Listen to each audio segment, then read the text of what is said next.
What are your holy days? Well, we have, starting with Passover in the spring, which is around Easter time. Then after that, there's Shavuos, which is about a month and a half later. That's when the Jews received the Torah at Mount Sinai. Then in the fall, there's Rosh Hashanah, which is Jewish New Year. Then after that is Yom Kippur, which is the Day of Atonement.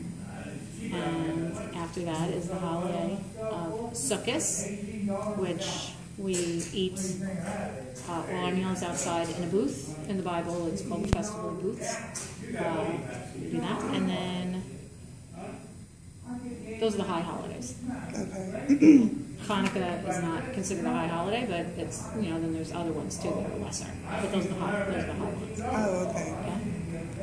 Okay. What does kosher mean? Kosher? Okay, there are dietary laws. Jewish people keep kosher. It does not mean that a rabbi blessed the food. There are certain laws. Basically, kosher means that if it's meat, that it is from an animal that chews its cud and has split hooves, and it has to be slaughtered in a certain way. And if it's dairy, and the other rule, it can't be shelled. The fish has to have fins and scales for it to be a kosher fish, and we can't mix milk and meat together. So if something is considered, if a product has a kosher symbol on it, that just means that a rabbi or somebody from the kosher organization went to the factory just to make sure that they weren't mixing milk and meat and they weren't using non-kosher animals in the processing, things like that. Doesn't mean that it was, a lot of people think it means it was blessed by a rabbi. It doesn't. Okay, now would it say, the foods, is there a symbol? Yeah, there's tons of different symbols, but the main one is a U with a circle around it. Oh, okay. Okay, so that's the one you'll see on a lot of products. Oh, okay. That means Orthodox Union. The O is for Orthodox and the U is for Union. And I am an Orthodox Jew. Okay. A lot of people who don't keep kosher look for that symbol sometimes because it also usually means that there's no milk in the product too. So if somebody has a milk allergy, it usually means there's very low levels of dairy in it. So. Okay. What is bar mitzvah? When a boy turns 13, that's when they become obligated in keeping the commandments of the Torah.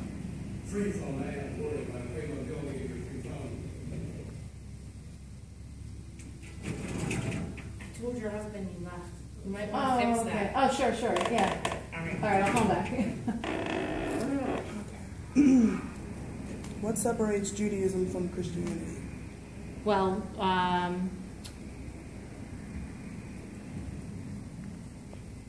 let's say, Jesus was a Jew, and he has followers that, eventually believe that he was the Son of God. Judaism doesn't believe that he was a deity. He was a man.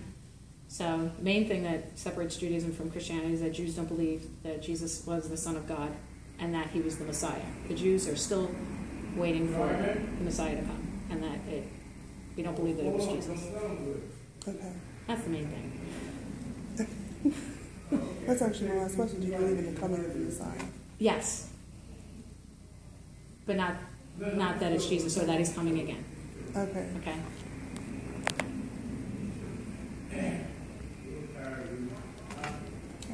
And actually the coming of the Messiah, according to Jewish law, is the king. An actual king of Israel that will fight battles and build the third temple in Jerusalem. Unless they do all those things, then they're not the Messiah. So that's another reason why Jesus wasn't the Messiah, because he didn't usher in an era of peace, and we don't have a third temple. Okay.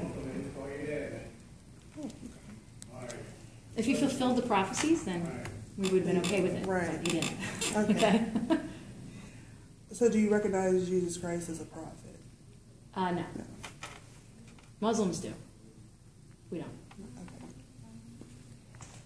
Okay. How many different groups of Jews are there? Okay, well, I think there's 3 main ones. There would be Reform, Conservative, and Orthodox. But then there's also Reconstructionists, which I don't know too much about. But let's just say those 3 or 4. Okay. Okay. Okay. And we don't recognize any of them other than Orthodox. And Conservative, okay. Yeah. So we don't recognize conversions from the other sects. Okay, yeah. Yeah. Because that's what I put. How many sects of Judaism are there? Okay. Okay. And what does it mean to be Jewish? Well, your mother is Jewish. Okay. So even if somebody is Jewish, if they're born from a Jewish person, whether or not they keep the laws of the Torah.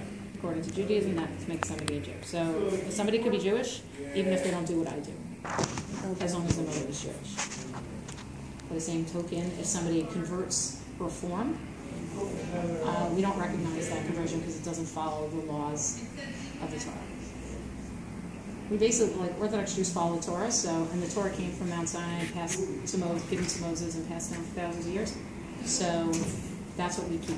Like that's the we can't. Like we don't believe that Reform Judaism that came around 150 years ago was allowed to come in and change the laws and say, well, now you can eat shrimp, now you can eat pork, now you can light a fire on the Sabbath.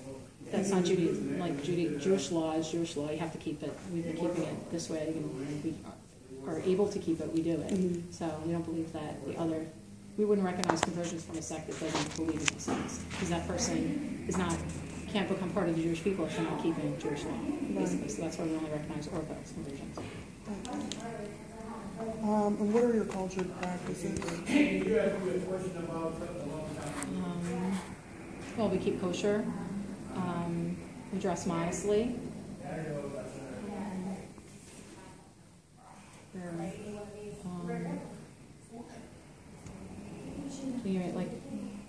We dress modestly. The women dress modestly. The men spend a lot of time learning Torah and the Jewish laws. And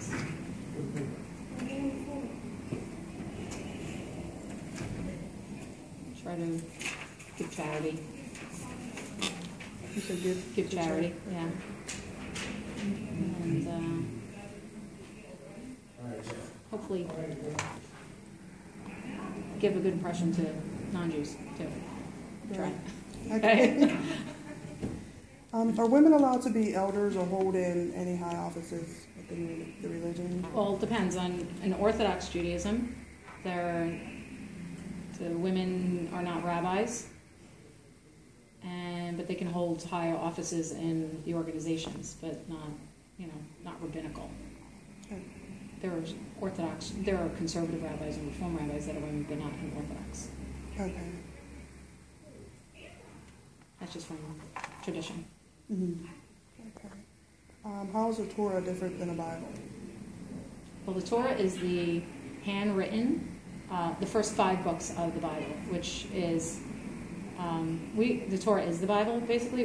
There's no New Testament. It's what you would call the Old Testament. Okay. That's the Torah. The 5 books of Moses. The Penta, Pentateuch.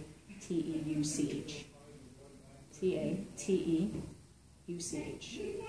Okay? Okay. That's the 5 books of Penta is like 5. It's the 5 books of Moses. That's what was dictated. The Orthodox Jewish people believe that was dictated to Moses from God. It's now to Moses. He wrote it down. A man didn't write the Old Testament.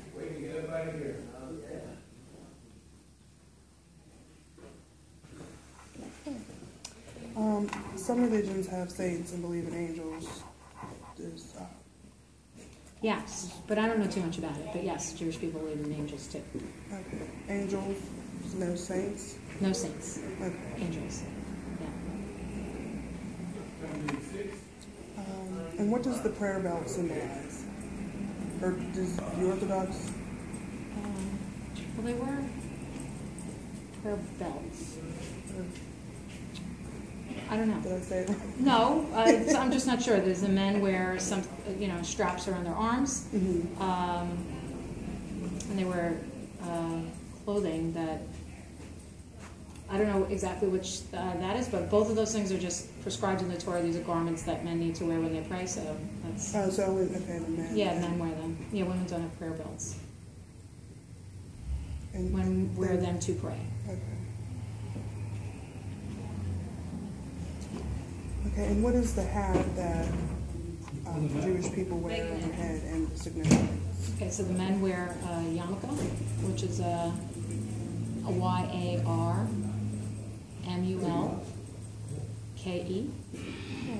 K-E, or kippah, K-I-P-P-A.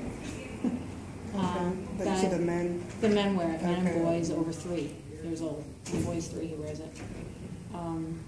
Just shows, it's supposed to be a reminder to the man that God is above him. Oh, okay. That's not actually, men, and that's a tradition to wear that. It's not a Jewish law that a man has to wear that. But you find that all Orthodox Jews do wear it. Okay. And ladies, okay, so yeah. And what about like the beards? Does that signify anything? That's just, men aren't supposed to cut here, the sideburns.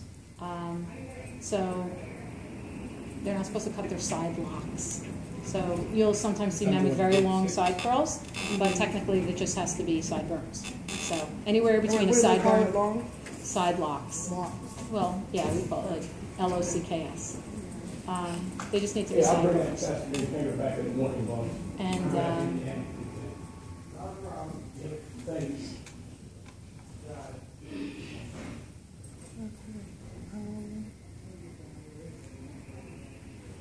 And actually, we already did the last question. That's really, that was, oh, I mean, is there anything else that you would like to add? I think of something? I don't know. Maybe I didn't ask. Oh, okay.